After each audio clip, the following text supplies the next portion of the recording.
There are many causes of cell injury, including ischemia or inadequate blood supply, hypoxia, inadequate oxygen supply, chemical agents and drugs, mechanical physical agents, infectious agents, immune system disease such as autoimmune disease, growth factor stimulation or removal, nutrient imbalances, metabolic inhibitors, protein and vitamin deficiencies, and excess cholesterol. Hypoxia or inadequate oxygen supply can be caused by ischemia or inadequate blood supply. Obstruction to the arterial blood flow is the most common cause of this. Anemia can cause hypoxia due to the reduction in oxygen-carrying red blood cells. When RBCs are reduced, the oxygen that can be carried is reduced and hypoxia can occur. Carbon monoxide will take up the oxygen binding site on the hemoglobin, reducing the amount of oxygen the hemoglobin can carry and cause hypoxia. When there is low blood pressure in cardiac failure or shock, there will be decreased blood flow to the tissue and hypoxia occurs. When there are disease in the lungs, such as thickening of the alveolar capillary wall, there is poor oxygenation of blood and hypoxia occurs. Examples of chemical agents and drugs that can cause cellular injury include simple chemicals such as glucose and salt, high concentration of oxygen, poisons, drugs such as alcohol, and even therapeutic drugs and other hazardous agents. Chemical agents and drugs can cause direct toxicity to the cell membrane or organelle, or indirect toxicity by formation of reactive oxygen species and lipid peroxidation activation. Physical agents such as mechanical trauma, extremes of temperature, sudden changes in atmospheric pressure, radiation, and electric shock can cause cellular injury. Infectious agents such as viruses, bacteria, fungi, and higher forms of parasites can also cause cellular injury. The immune system, which plays an important role in the defense against infectious pathogens, can also cause cell injury. Genetic abnormalities such as sickle cell anemia can also cause cellular injury. Deficiencies in vitamins and nutrition can cause cellular injury, whereas excess in certain nutrition such as cholesterol can cause damage to the blood vessel and damage to the liver. Now we go to the principles of cellular injury. Principle number 1, the cellular response to injurious stimuli depends on the type of injury, its duration, and its severity. Number 2, the consequences of cell injury depend on the type, the state, and the adaptability of the injured cell. And number 3, the cell injury results from different biochemical mechanisms acting on several essential cellular components. For principle number 1, if the injurious stimuli is persistent or severe, the cell suffers irreversible injury. If the injurious stimuli is transient or mild, the cells suffer reversible cell injury. And the changes that we see in the reversible injury and irreversible injury are different. Remember that the cells are divided into labile, stable, and permanent cells. Some cells, like labile and stable cells, can regenerate when there is injury. Permanent cells cannot regenerate, and if there is cell death, there is no replacement for the cell. Some cells can withstand injury longer than others, while others are very sensitive to injury. It takes 3 to 5 minutes of lack of oxygen for neurons to die, whereas it takes many hours of hypoxia for skeletal muscle to die. Cell injury results from different biochemical mechanisms acting on several essential cellular components. This can be reduced ATP, mitochondrial damage, entry of calcium, increased reactive oxygen species, membrane damage, protein misfolding, and DNA damage.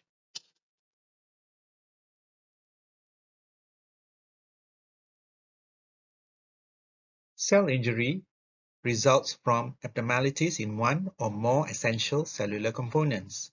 The principal targets of injurious stimuli are mitochondria, cell membrane, and the nucleus. The consequence of injury of each of these cellular components are distinct, but they are overlapping. Mitochondria are critical players in all pathways leading to cell injury and death. Mitochondria can be damaged by increase in cytosolic calcium, reactive oxygen species, and oxygen deprivation or hypoxia. In ischemia, oxygen supply to the cell will decrease and oxidative phosphorylation will reduce. That leads to reduced ATP, which will cause sodium pump to be reduced in activity. This will lead to influx of sodium, water, and calcium, and efflux of potassium. The net result will be endoplasmic reticulum swelling, cellular swellings, and blebs. The cell will compensate the reduced oxidative phosphorylation with anaerobic glycolysis, which will increase lactic acid formation, decreasing the pH and causing clumping of nuclear chromatin. The reduced ATP will also cause detachment of ribosomes, which will cause reduced protein synthesis. The first stage of the hypoxic cell injury is the mitochondria that is going to be affected, that leads to decreased oxidative phosphorylation and decreased ATP synthesis. And the consequence of decreased ATP availability is the failure of cell membrane pump, which leads to hydropic change, swelling of endoplasmic reticulum, and swelling of mitochondria. Next, there will be disaggregation of ribosomes that will lead to failure of protein synthesis and stimulation of phosphofructokinase activity, which will increase glycolysis, accumulation of lactic acid, and decrease intracellular pH. The late stage of hypoxic injury causes membrane damage with loss of the phospholipids. Cell death is caused by severe or prolonged injury due to irreversible membrane damage caused by massive calcium influx, release of intracellular enzymes and proteins from necrotic cells into the circulation, and it depends on how vulnerable the cells are to hypoxic injury. This, as we discussed before, depends on the cell type. Hypoxic injury becomes irreversible after 3 to 5 minutes for neurons, 1 to 2 hours for myocardium and liver cells, and many hours for skeletal muscle cells. There is one injury called ischemia reperfusion injury. This is where, when a cell is reversibly injured due to ischemia, restoration of the blood flow can paradoxically result in accelerated injury. Reperfusion damage is a clinically important process that significantly contributes to myocardial and cerebral infarction. The exact mechanisms are unclear, but the restoration of the blood flow may compromise the cells by introducing high concentration of calcium and also introducing increased free radical production from the compromised mitochondria and the circulating inflammatory cells. Thus, the calcium can increase the activity of the enzymes that are all leaking to the surrounding tissue, and also the free radicals production can increase due to the introduction of oxygen to the injured mitochondria. Mitochondrial damage results in the formation of mitochondrial permeability transition pore and the formation of reactive oxygen species. Mitochondria sequester between their outer and inner membranes several proteins that are capable of activating apoptotic pathway, leading to apoptosis. Cytosolic free calcium is normally maintained at a very low concentration compared to extracellular calcium.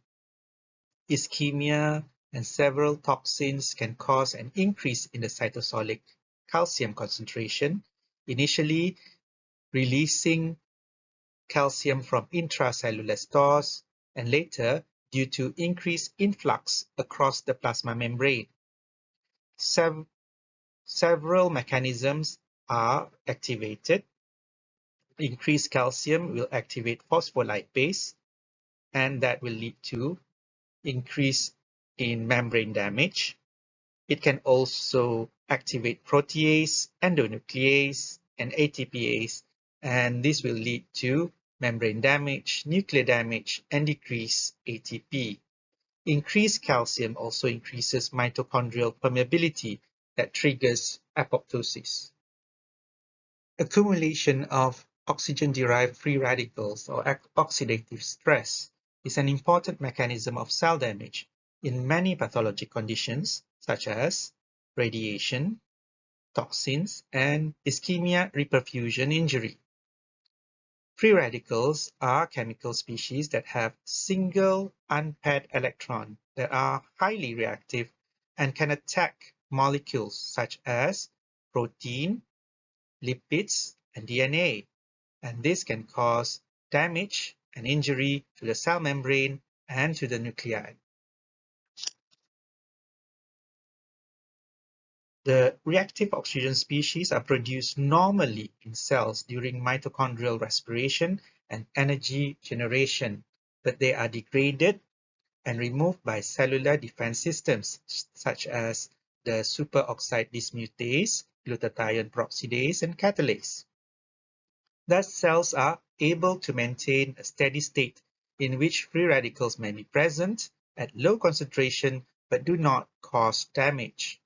Increased production or decreased scavenging of reactive oxygen species may lead to excess of free radicals called oxidative stress. This oxidative stress has been implicated in pathologic processes such as cell injury, cancer, aging, and some degenerative disease. Membrane damage affects the functions of integrity of all cellular membranes. The membrane damage can be caused by reactive oxygen species, decrease in phospholipid synthesis, increase in phospholipid degradation, and cytoskeletal damage. Pathologic consequence of membrane damage includes mitochondrial membrane damage, plasma membrane damage, and injury to lysosomal membranes. Cells have mechanisms that repair damage to the DNA. If the damage is too severe, for example, after exposure to DNA-damaging drugs, radiation, or oxidative stress, the cell will initiate a suicide program that is death by apoptosis. These are the key concepts to mechanisms of cell injury. We looked at depletion of ATP, mitochondrial damage, influx of calcium and loss of calcium homeostasis, accumulation of oxygen-derived free radicals, defects in membrane permeability, and damage to DNA. The ultrastructural changes of reversible cell injury visible by electron microscopy includes plasma membrane alteration such as membrane blebs, mitochondrial swelling, swelling of the endoplasmic reticulum, accumulation of myelin figures, and nuclear alterations with disaggregation of granular and fibrillar elements. Under the light microscopy, we can see this hydropic change where the cells are swollen with water. Compare the hydropic cells with the normal cells. You can see this hydropic change here where the cells are swollen with water, causing the formation of blebs. Compare the hydropic cells with a normal cell.